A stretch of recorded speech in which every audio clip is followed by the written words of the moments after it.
Chapter 75, Laws of Liability and Restitution, Part 2. Exodus chapter 22, verses 7 to 13. If a man shall deliver unto his neighbour money or stuff to keep, and it be stolen out of the man's house, if the thief be found, let him pay double.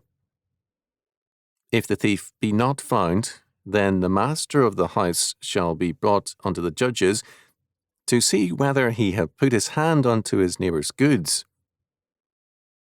For all manner of trespass, whether it be for ox, for ass, for sheep, for raiment, or for any manner of lost thing which another challengeth to be his, the cause of both parties shall come before the judges, and whom the judges shall condemn, he shall pay double unto his neighbour.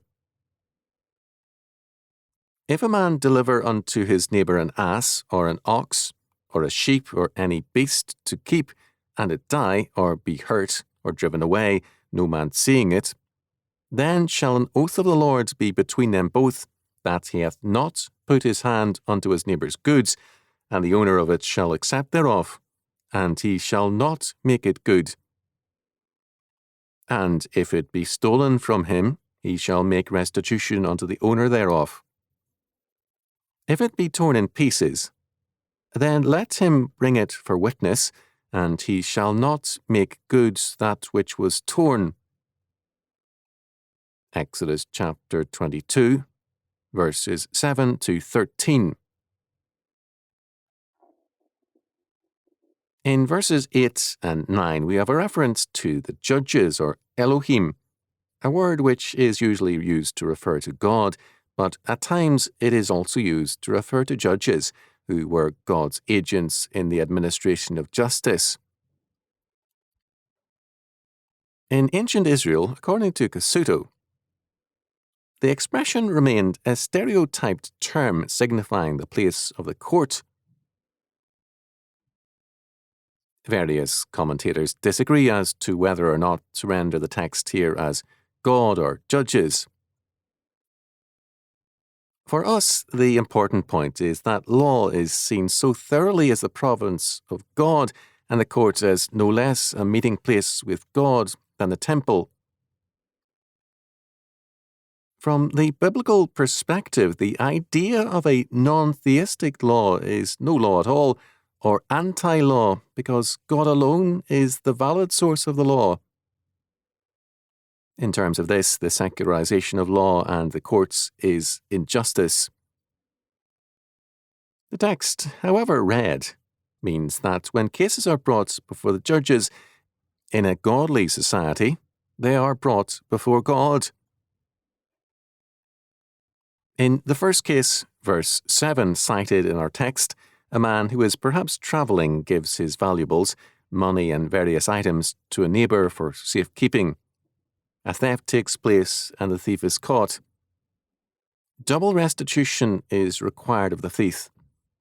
This is a simple, straightforward case of obvious theft, and a thief caught and convicted. In the second case, verse 8, there is no sure evidence of theft. While theft is a possibility, so too is embezzlement. A court hearing is then required to investigate the evidence to see whether or not the trustee is to be charged and whether a trial is required. In the third case, verse 9, a man suspects that another man, whether an actual thief or a receiver of stolen goods, has something which is rightfully his. In the court case which follows, the man who is condemned by the judges must make double restitution. This penalty falls on the complainant if his charges are shown to be false. Because of such laws, false charges and nuisance suits could not be filed lightly. This penalty applies for every manner or matter or trespass. In the fourth case, verses 10 to 13, we have laws on custodial care. If a man placed any animals in the care of another man, certain rules govern that relationship. The normal examples of much caretaking would be shepherds and herdsmen, but it could be a neighbour's providing pasture for an animal. Several possible problems are cited. A. Animals could be unintentionally maimed, driven away, as by lightning and thunder, or killed through no fault of their keeper. If the caretaker took an oath to his innocence, then he went free. The oath then, and until fairly recently, has been an important aspect of trials where the fear of God has prevailed. Oath-taking has been a reliable recourse. However, B. If an animal were stolen, the keeper was liable because an important part of his keep and work is to prevent theft. He thus incurs a liability if he fails to prevent theft. Then C. If a wild animal killed a sheep, cow, or whatever other animal was in the keeper's charge, evidence was required in the form of the remains of the dead animal. No restitution was required in such cases because this was an unforeseen hazard. It is assumed that no negligence was involved. How these laws were applied is important to understand. Thomas Scott, about 170 years ago, referred to these as laws concerning breach of trust. A few years later, George Bush titled them Laws Respecting Deposits. Both terms are important in describing the scope of these laws. Historically, they have been used to adjudge cases of borrowing as well as deposits. While it was possible that at times a friend took care of one's property, normally someone was paid to do so. In any case, liability was potentially incurred, and hence payments was common for this reason. To assume responsibility means to incur a possible liability. There is a troublesome area of interpretation with respect to these laws, one very much with us and with deep roots in medieval rabbinic and church decisions, namely that gambling debts are like theft and cannot be collected. This is still the law in many areas. The reasoning varies. Sometimes such debts are declared non-collectible by the courts because gambling is illegal in that jurisdiction. At other times, as with the rabbis and some churchmen, gambling was and is regarded as a form of robbery and hence outside the jurisdiction of the courts. At times, money lost has been held recoverable. The fallacy in such thinking is that the man who gambles does so voluntarily.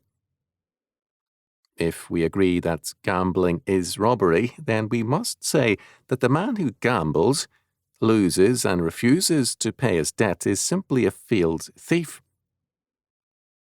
Short of demonstrable fraud in the gambling, all parties involved must be held on a common level, good or bad. To penalise only the winner is hardly sound morality. Restitution in such cases is the real act of theft.